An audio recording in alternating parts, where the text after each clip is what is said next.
જય હિન્દ, જય ભારત, જય જય ગરવી ગુજરાત। મિત્રો, અત્યારે આપણે ઊંઝા ઉમિયા માતાના દર્શન કરવા માટે આવ્યા છીએ। મિત્રો, અત્યારે આપણે ઉમિયા માતા ઊંઝા ધામમાં માતાજીના દર્શન કરવા માટે આવ્યા છીએ। ઉમિયા માતા પટેલ પાટીદારોના કુળદેવી પણ કહેવાય છે ઊંઝા। મિત્રો, ઊંઝા ગામ જે છે સમગ્ર ગુજરાતમાં, સમગ્ર ભારતમાં અને સમગ્ર વિશ્વમાં પ્રસિદ્ધ છે। અહીંના પટેલો પાટીદાર વસ્તી બહુ જ મહેનતુ હોય છે અને અહીંના જે એશિયામાં સૌથી મોટું જીરુંનું માર્કેટ અહીંયા આવેલું છે।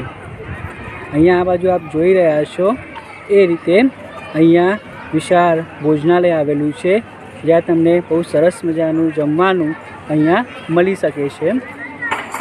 તો મિત્રો, આપ જોઈ રહ્યા છો તે રીતે અહીંયા મંદિરના ચોગામાં એક નાનું મંદિર આવેલું છે અને અહીંયા સરસ મજાનું એક કુંડ છે, જેમાં ઉમિયા માતાની મૂર્તિ છે। આપ જોઈ રહ્યા છો તે રીતે અહીંયા સામે માનસરોવર વિશ્રાંતિ બિલ્ડિંગ પણ આવેલું છે, જ્યાં યાત્રીઓ જેઓ દૂર દૂરથી માતાજીના દર્શન કરવા આવતા હોય છે તેઓ પણ અહીંયા રોકાઈ શકે છે।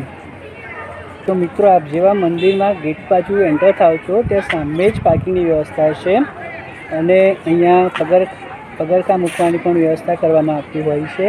તો મિત્રો, ઊંઝા અહીંયા નિયરેસ્ટ જે છે એસટી બસ સ્ટેશન ઊંઝામાં ગુજરાતમાં દરેક જગ્યાએથી અહીંયા બસ આવતી હોય છે। ઊંઝા રેલવે સ્ટેશન પણ છે, જે મહેસાણાથી રાજસ્થાન બાજુ જતી ટ્રેન પણ અહીંયા ઘણી બધી ટ્રેનમાં તમે મુસાફરી કરીને આવી શકો છો।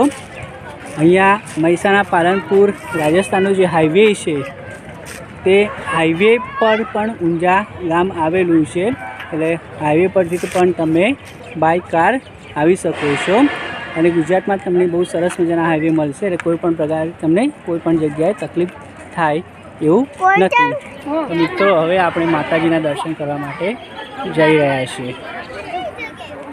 મિત્રો,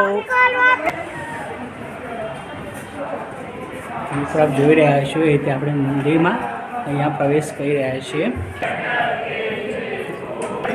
મિત્રો, આપ જોઈ રહ્યા છો તે રીતે આ ઉમિયા માતાજીનું મંદિર છે, જે ઊંઝામાં આવેલું છે।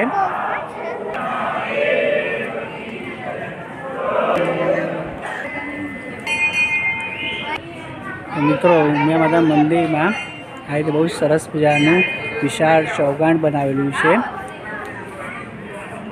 અને આપ જોઈ રહ્યા છો અત્યારે તડકો છે, ઉનાળાનો ટાઈમ છે, એટલે અહીંયા ભક્તોના પગ ગરમ ના થઈ જાય એના માટે અહીંયા મંડપ બાંધવામાં આવેલો છે। આપ જોઈ રહ્યા છો બહુ સરસ મજાનું મંદિર ઉમિયાધામ ઊંઝા, જે આખા વર્લ્ડમાં ફેમસ છે અને પાટીદાર પટેલોની કુળદેવી કહેવાય છે। તો મિત્રો, મંદિરમાં અહીંયા સેલ્ફી પોઈન્ટ પણ બનાવેલો છે, જ્યાં ઊભા રહીને લોકો મંદિર આગળ સેલ્ફી પણ લઈ શકે છે।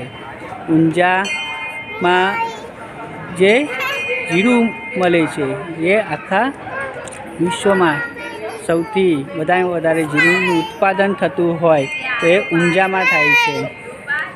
તો મિત્રો, આપ જોઈ રહ્યા છો નાના દેખાવ અહીંયા સેલ્ફીની મજા લઈ રહ્યા છે। તો મિત્રો, અહીંયા જે જીરું મળે છે અત્યારે 400 રૂપિયા કિલોની આસપાસ, તે બીજા કોઈ પણ રાજ્યમાં જશો તો ત્યાં તમને ડબલ ભાવે મળશે।